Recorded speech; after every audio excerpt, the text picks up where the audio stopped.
Everyone. तो आज बनाया है सांभर, इडली एंड चटनी, मूंगफली चटनी। तो सांभर बनाने के लिए यहाँ पे मैंने इमली को भिगो रही थी और दूसरी साइड पे भाभी ने सांभर चढ़ा दिया था, जिसमें भाभी ने 2 भिंडी, 3-4 बीन्स डाली हैं। आप बैंगन डालें, 1 बैंगन डाल लें और ड्रम स्टिक डालें। रेस्ट आप इसको चढ़ा दें, कुछ नहीं डालनी, कोई दाल मिक्स नहीं करनी है।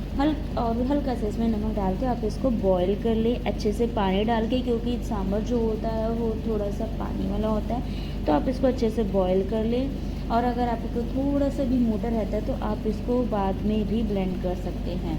तो फिर साइड में मैंने चढ़ाई कढ़ाई, जिसमें तो मैंने डाला 2 चम्मच घी और 1 साबुत लाल मिर्च डाल दी। और जो मैंने दाल भिगोई हुई थी, तो दाल भिगोई थी 2 चम्मच उड़द दाल और 1 चम्मच चना दाल, उसको भी मैंने यहाँ पे अच्छे से भून लिया है। जब वो बिल्कुल लाल हो जाती है, धीरे धीरे धीरे धीरे जब ये लाल हो जाती है, तो इसके बाद मैंने इसमें फटाफट कड़ी पत्ता मैं पहले नहीं डाला, मैंने कड़ी पत्ता इसमें मैंने बाद में डाला है, थोड़ा सा अच्छा लगे, क्योंकि पहले डालते तो वो जल जाता है तो उसका फ्लेवर चला जाता है मेरे हिसाब से। तो मैंने इसको बाद में डाला है। और उसके बाद मैंने यहाँ पे यूज़ की है हाफ़ के जी सूजी डाली है, जिसमें कि हाफ़ के जी में मेरे को आइडिया रहता है और इतना इनफ हो जाता है, कम नहीं पड़ती है। तो इसमें आराम से 30 इडली बन जाती है और हमारे घर में भी 7-8 लोग हैं, तो 4-4 इडली के हिसाब से हो जाता है। और या फिर कोई आ जाता है तो स्पेशली, तो इस हिसाब से मैंने इसमें बनाई थी। और अच्छे से धीरे धीरे इसको स्लो गैस पे भूनना होता है, बहुत धीरे धीरे धीरे, और रेगुलर चलाना होता है, क्योंकि अगर आप इसको 2 मिनट भी छोड़ते हैं तो ये नीचे लग जाती है और लगने के बाद ये काले पड़ जाती है, फिर इसका कलर भी चेंज होता है। तो वो है, तो इसको आपको रेगुलर चलाना है। और कुछ नहीं तो आपको 10 से 15 मिनट आपको इसमें लगेंगे कि सूजी को अच्छे से भूनने में, लेकिन आपको पता चल जाएगा जैसे इसका कलर चेंज होने लगेगा। और ये इंस्टेंट इडली बनती हैं, जिसको आपको आधे घंटे में, आधा घंटा 40-45 मिनट्स लगते हैं बनने में। तो जब तक ये बन रही थी, तो यहाँ पर मैंने 1 बाउल अराउंड पानी डाला था, मुझे आइडिया है, लेकिन अगर आप इसको डालें तो 1 बाउल अराउंड आप पानी लें एंड 1 बाउल ही आप उसको दही लें। अगर दही खट्टी है तो 1 बाउल लो, या नहीं तो आप थोड़ा ज़्यादा भी ले सकते हो और पानी आप कम कर सकते हो, इट्स पर योर विश। तो इसको अच्छे से और छाई की तरह उसको भिगो लें, तो अच्छे से मिक्स कर लें। और जब आपकी सूजी भुन जाए ना, तो एकदम से आपको उसमें पानी और छाई का जो बनाई है उसमें वो नहीं मिलाना है। अगर आप एकदम से मिलाते हैं तो गांठें बन जाती है गरम सूजी में, तो इसलिए इसको ठंडा होना पड़ता है। तो जब ये भून जाती है तो गैस बंद करने के बाद कम से कम 10 से 15 मिनट इसको बिल्कुल ठंडा होने के बाद ठंडा होने दें। जब ये ठंडी हो जाए, भाभी ने एकदम मिला दी, क्योंकि बहुत जल्दी में, क्योंकि इसी कढ़ाई में सांभर बनाना था, तो इसी में मिला दिया है। लेकिन मैंने इसको चला लिया था अच्छे से। और अब बनने जा रहा था सांभर के लिए सबसे पहले चढ़ाया सरसों का तेल, उसमें ही डाला सरसों के दाने, और फिर डालते हैं इसमें देगी मिर्च। और देगी मिर्च जो हमने डाली है, साबुत देगी मिर्च, वो थोड़ी ज़्यादा डाली है, क्योंकि अच्छी लगती है। इसका जो मेन टेस्ट होता है वो इसी से होता है। तो उसके बाद डाले हैं लहसुन, कटे हुए लहसुन, और कुछ नहीं तो आप 7 से 8 लहसुन अच्छे से छोटे छोटे बारीक आप इसको काट लें और उसको अच्छे से भून लें। इसको भूनने के बाद इसमें डालते हैं हम 1 चॉप्ड प्याज और चॉप्ड टमाटर पहले। और ये जो, अगर आपकी जो मिर्च है वो ज़्यादा लाइक छींटे वो करती है तेल की, तो आप इसको साइड में ऐसे कर सकते हैं, इसलिए लेके आता है ये। तो इसमें आप डाल दें कड़ी पत्ता, चॉप प्याज, और इसको अच्छे से भून लें। बहुत अच्छे से इसको भूनने के बाद इसमें आप डालें सारे मसाले, जैसे कि नमक, हींग और सांभर मसाला। इसके अलावा कुछ नहीं डलता, नमक, हींग एंड सांभर मसाला। तो सांभर मसाला थोड़ा सा अच्छे क्वांटिटी में डाल दें। आप इसको डाल दें 4 चम्मच सांभर मसाला, आप आराम से डालें भर के। तो क्योंकि अगर आप इतना ज़्यादा मतलब सांभर बना रहे हो तो, और 2 टमाटर आप इसमें, क्योंकि खट्टा करने के लिए बेसिकली, तो 2 टमाटर डालें। और इसमें मैंने जब तक भाभी ये सांभर छोक रही थी तो मैंने देखा कि मेरा बैटर भी अच्छे से तैयार हो रहा है। और इस बैटर को इतना थिक करना है आपको कि ज़्यादा ना पानी हो, ज़्यादा ना वो गाढ़ा हो, तो उस तरीके से नहीं होना चाहिए, क्योंकि नॉर्मल होना चाहिए जिस तरीके से ये दिख रहा है। अब आप इसमें देख सकते हैं कि जिस तरीके से ये दिख रहा है ना, इसी तरीके से इसको अगर आप रखेंगे तो आप चाहे थोड़ा सा, जब पानी बिल्कुल दिखना नहीं चाहिए, चाहे आप थोड़ा सा पानी ज़्यादा डाल लें, क्योंकि वो सोख करता है पानी को, ठीक है, तो थिक कर लेगा। तो उसको कवर कर दीजिए कम से कम आधा घंटे के लिए। अगर आपका हो पाए, बहुत ही अच्छी करनी है, तो आप 40 मिनट्स के लिए आप इसको अच्छे से रख दें ढक के सूजी को। और दूसरी तरफ अभी ये सांभर हो गया था, इसका अच्छा से हो गया था, तो इसमें डाल दिया, जब ये पूरा भून गया मसाला, तो इसमें डाल दिया इमली का पानी।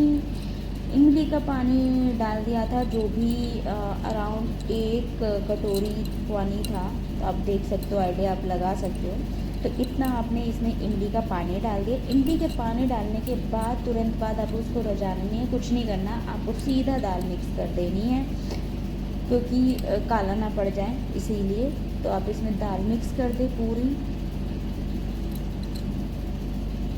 इस तरीके से पूरा दाल मिक्स होने के बाद अब इसमें कुछ भी डालने की ज़रूरत नहीं है, क्योंकि पहले ही पानी बहुत अच्छे से डाल देते, तो कुछ भी डालने की ज़रूरत नहीं है। और ये बहुत अच्छे से तैयार हो जाएगा, बहुत अच्छे से रजेगा बस। और साइड में मैंने मूंगफलियाँ। अब आती है चटनी की बारी। चटनी के लिए यहाँ पे मूंगफली की चटनी बनाई है। नारियल की चटनी के लिए क्या होता है कि नारियल लेके आओ, उसको छीलो, ये क्या, तो इतना टाइम वो था भी नहीं और मिलता भी नहीं है, तो कौन जाए लेने, तो वो वाला सीन हो जाता है। तो नारियल नहीं था, तो यहाँ पे मोस्टली मूंगफली की चटनी लिटरली बहुत हेल्दी भी होती है, बहुत अच्छी भी लगती है। और आप इसको ट्राई करना, तो मूंगफली की चटनी लिटरली बहुत बहुत टेस्टी लगती है। तो इसको मूंगफली के दाने को अच्छे से भून ले, रोस्ट कर लें, और बिना किसी घी या बिना किसी चीज़ के रोस्ट करनी है। तो सबसे अच्छी चीज़ यही होती है कि बहुत हेल्दी फूड होता है, बहुत साउथ इंडियन बहुत ही हेल्दी फूड है। जब ये रोस्ट हो जाए, रोस्ट होने के बाद मैंने इसको धीरे धीरे धीरे धीरे सारा इसका छिलका इसको अच्छे से रब करके पूरा, इसके बाद जाती हूँ मैं बाहर इसको लेके, और बाहर पूरा जो इसको रब करके इसके जो छिलके थे मैंने उसको सफाई होनी थी।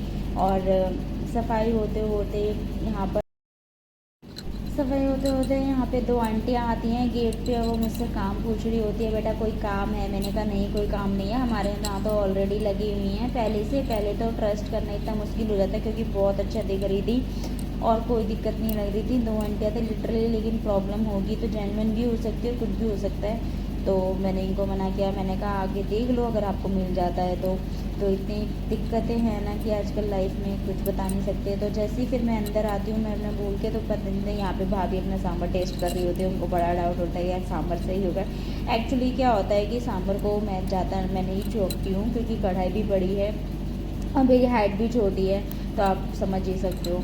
तो यहाँ पे मैं अपनी चटनी बनानी शुरू करती हूँ, जिसके लिए मैंने डाला लहसुन, 4-5 लहसुन की कली डालने के बाद मैंने इसमें 4-5 मिर्च भी डाली है। सारी मूंगफली को डालने के बाद मैंने इसमें आधी प्याज कट करके डाल दिया, और डाल दिया है नमक, और इसको अच्छे से पीस लिया है पानी डाल के। पानी आप इसमें मिला सकते हैं, तो आप इसमें आइडिया लगा लेना कि ना तो ये ज़्यादा वो हो और इतना नॉर्मल पानी हो कि हाँ लगे। तो इसमें आप नमक और ये सब डाल के आप पहले भी डाल सकते हैं, आप बाद में भी डाल सकते हो। तो पानी सिर्फ इतना ही डाला है, इसके बाद भी और भी पानी डाला है जितना ही मिक्स किया है। तो इसके बाद भी हमने इसमें कुछ नहीं तो डाला है थोड़ा सा पानी, आधी कटोरी से थोड़ा कम, 1/4 तक पानी हमने इसमें डाला है। इसमें मैंने कुछ कड़ी पत्ते कच्चे डाल दिए थे, क्योंकि कड़ी पत्ता खाना बहुत अच्छा होता है, बहुत ज़्यादा हेल्दी होता है। तो मैंने इसमें ऐसे ही कड़ी पत्ता डाल दिया था। और बाकी अब इसके आते छौंक की बारी। छौंक लगाने के लिए इसमें सबसे पहले 2 चम्मच आप लो सरसों का ऑयल, और इसमें आप डालो कुछ सरसों के दाने, और इसमें आप डालो 4 मिर्च डाल दो साबुत। 4 साबुत मिर्च डालने के बाद आप इसमें कड़ी पत्ता डालें, और बस यही चीज़ें। और जो दाल मैंने भिगोई थी, तो मैंने थोड़ी ज़्यादा दाल भिगोई थी, तो वो जो दाल बची हुई थी तो मैंने वो दाल डाल दी, उसका फ्लेवर बहुत अच्छा आता है, तो वो भी मैंने इसमें मिक्स कर दिया अच्छे से। तो फिर मैंने छौंक लगा दिया है। छौंक लगाने के बाद बहुत चटपटी चटनी बनी थी, क्योंकि 5 से 6 तो आपकी हरी मिर्च हो जाती है, फिर आपकी ये वाली मिर्च हो जाती है साबुत।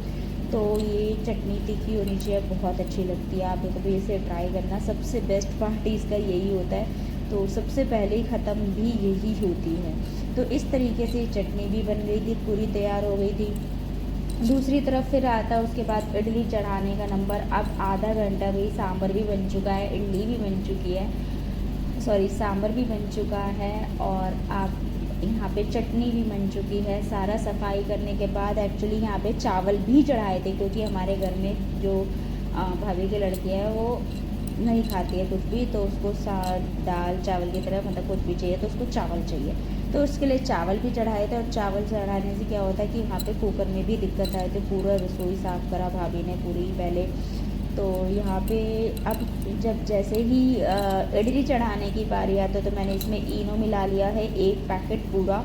अच्छे से उसको मिक्स करने के बाद इडली के इसमें पहले घी से अच्छे से घी लगा लिया है, और ताकि ये चिपके ना, और इसमें 1-1 स्पून करके इसको सब में फिल कर दिया है।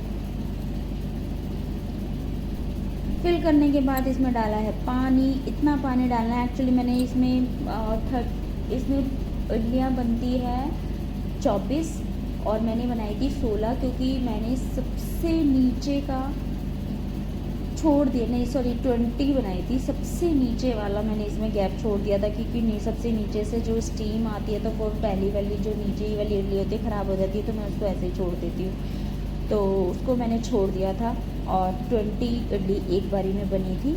और तो बहुत ही अच्छी इडलियाँ बनी थी, नो डाउट। आप देख सकते हो कि इसमें इडली बन के तैयार हो गई थी। और इडली बनाने के लिए इसमें आपको 15 मिनट आपको लगाना होता है, और फुल गैस पे बनती है।